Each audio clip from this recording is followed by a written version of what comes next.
เอากราบสบายดีทุกคนมื้อนี้มาเก็บกาแฟเนาะมือแรงแหงม้านได้มื้อนี้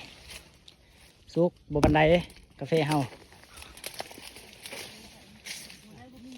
โล20,000เนาะมื้อนี้เนาะเก็บมื้อนี้เอาคนงานมาสวยเมื่อยเนี่ยเอาคนงานมาสวยคนผู้เห็นไทยต้องผูกกับบัตรดูไผสิมา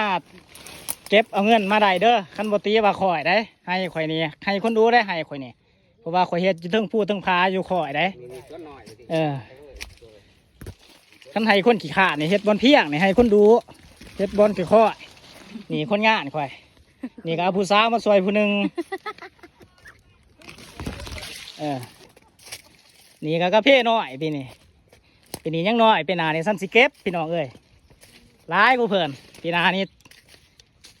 ซ้ำสิเก็บจ้างคนงาน10-20 คนจักสิแล้วบ่อยู่ค่อย